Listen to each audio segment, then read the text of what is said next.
बिस्मिल्लाहिर्रहमानिर्रहीम नहमदुहु व नसल्ली अला मुहम्मद रसूलिल्लाहि करीम।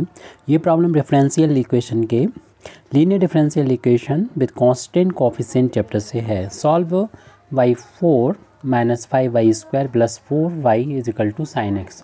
इसको हम इस तरीके से लिख सकते हैं।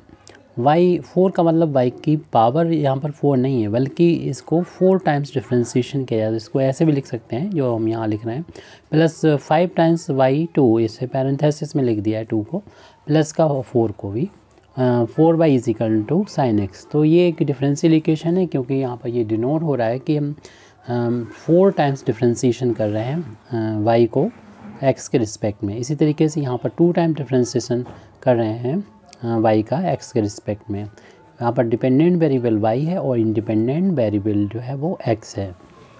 तो ये y और x में जो डिफरेंशियल इक्वेशन दे रखा है, सबसे पहले तो हम इसको d नोटेशन में लिखेंगे। d/dx को आप कैपिटल D से डिनोट कर दीजिए, और सेकंड डेरिवेटिव जो होगा उसको d² से डिनोट किया जाए। इसी तरीके थर्ड डेरिवेटिव होता है तो d³ से। हमारा फोर्थ डेरिवेटिव है तो उसको हम d⁴ से डिनोट करेंगे। तो जो गिवन डिफरेंशियल इक्वेशन होगा वो इस तरीके से बदल जाएगा। हम इसको मान लेते हैं। तो d⁴y - 5d² y और प्लस का 4y = राइट हैंड साइड में sin x के इक्वल है। अब राइट हैंड साइड में हम y को यहाँ पर बाहर ले लेंगे। d⁴ - 5d² प्लस का 4, ये ऑपरेटर है जो कि y पर ऑपरेट हो रहा है, इसलिए हमें इसको पहले ही लिखना चाहिए, y को बाद में लिखना चाहिए, sin x। ये डिफरेंशियल इक्वेशन आ गई है।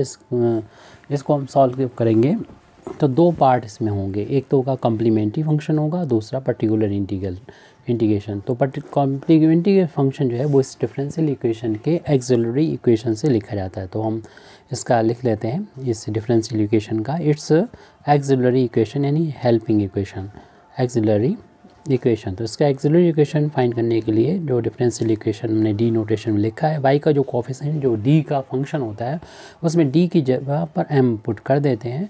तो m में ये 4 पावर का इक्वेशन है, m की इससे 4 वैल्यू मिलेंगी। पहले तो देखें कि इसकी जस्ट पावर आधी है, इसमें कोई भी पावर नहीं है m की, तो ऐसे केस में हम इसे मिडिल टर्म स्प्लिटिंग के थ्रू भी सॉल्व कर सकते हैं। तो क्योंकि इसकी आधी पावर यहाँ पर है, तो 4 और यहाँ पर 1 और 4 1 को ऐड करेंगे तो 5 आ रहा है, लेकिन माइनस का लाना, दोनों ही क्वांटिटी माइनस होगी। m के बाद m² लाना तो दोनों ही m² यहाँ पर कर दी जाएंगे। तो m की पावर 4 माइनस का 1 टाइम्स यानी m² और प्लस का 4 टाइम्स m², और यानी मिडिल टर्म को स्प्लिट कर दिया। अब प्लस का 4 है और राइट हैंड साइड में 0 है।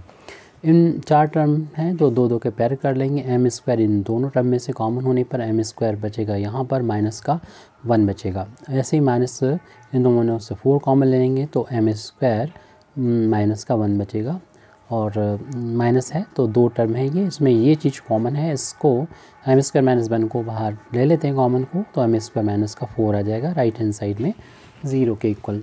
तो यहाँ पर भी हम इसको लिख सकते हैं 1 का स्क्वायर माइनस 1 m का स्क्वायर माइनस 1 का स्क्वायर, और इसमें भी यहाँ पर m का स्क्वायर 2 का स्क्वायर लिख सकते हैं। राइट हैंड साइड में 0 है और स्क्वायर है तो आप एक ब्रैकेट में इसको ऐड कर देंगे m + 1 को, दूसरे ब्रैकेट में घटा देंगे। इसी तरीके से इसमें होगा m + का 2 हो जाएगा और m - का 2 हो जाएगा = 0।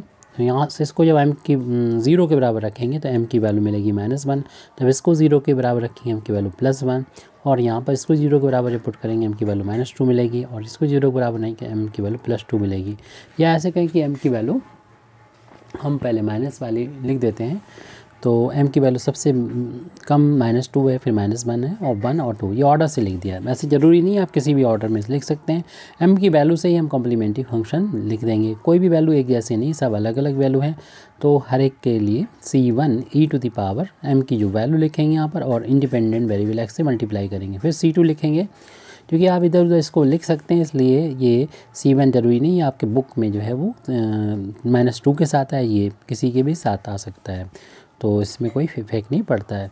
e⁻ अब कि हम ये वाला ले रहे हैं तो -1 लिखेंगे, x से मल्टीप्लाई कर देंगे, प्लस c3, और e की पावर में x1 ले लेंगे और उसमें x से मल्टीप्लाई इंडिपेंडेंट वेरिएबल से, और लास्ट में हमारा m की जो वैल्यू है वो 2 है, उसको लिख देंगे। यहाँ पर c1 c2 c3 4 c4 independent variable arbitrary constant आ गए हैं, क्योंकि जितने पावर का था हमारा डिफरेंशियल इक्वेशन 4 ऑर्डर का था तो 4 ही इसमें आर्बिट्री कांस्टेंट आ गए हैं, तो यहाँ पर 2x हो गया। अब जब कॉम्प्लीमेंट्री फंक्शन हमारा आ गया तो अब पर्टिकुलर इंटीग्रल की वैल्यू को फाइंड करेंगे, जो कि 1 में लिख दिया जाता है। जो हमारा डिफरेंशियल इक्वेशन था उसमें y का जो कोफिशिएंट होता है, जो d का फंक्शन होता है, उसको लिख देते हैं d⁴ माइनस का 5d² प्लस का 4। और यहाँ पर इस डिफरेंशियल इक्वेशन के राइट हैंड साइड में जो है फंक्शन, उस पर ये ऑपरेटर ऑपरेट हो जाएगा। और इससे शॉर्टकट मेथड ये होता है सॉल्व करने का, जब साइन होता है तब आप क्या करते हैं कि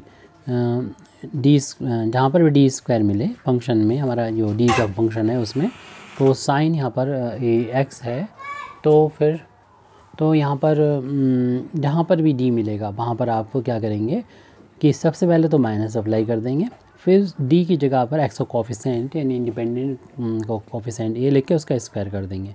बाकी साइन ax लिखा है वैसे के वैसे लिख दिया जाएगा। ध्यान रहे कि ये -a का होल स्क्वायर यहाँ पर नहीं है, ये वैल्यू जो है वो माइनस अलग है और a का स्क्वायर जो है वो अलग है।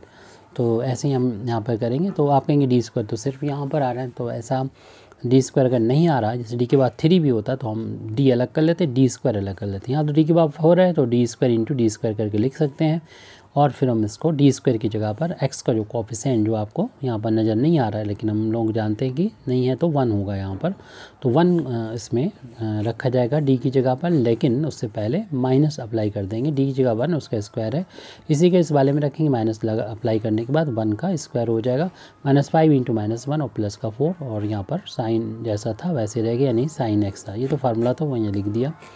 1 का स्क्वायर 1 होता है और माइनस पहले से लगा हुआ अप्लाई हो रहा है।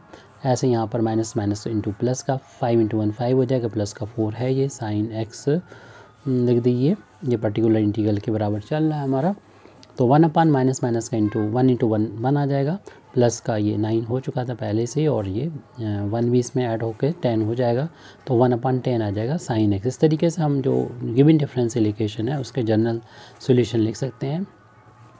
The general solution of given differential equation is y is equal to, आप कॉम्प्लीमेंट्री फंक्शन जो फाइंड किया था वो, और जो अभी पर्टिकुलर इंटीग्रल मिला है उन दोनों को ऐड कर देंगे, तो कॉम्प्लीमेंट्री फंक्शन पीछे फाइंड कर चुके थे। c1 e⁻ का 2x प्लस का c2 e⁻x प्लस का c3 e⁻x 1 इंटू x हो जाएगा, प्लस का c4 e⁻2x, और इसमें पर्टिकुलर इंटीग्रल की वैल्यू 1/10 इंटू साइन x है। इस तरीके से हमारी प्रॉब्लम यहाँ पर कंप्लीट हो जाती है। Thank you very much Indeed for listening me.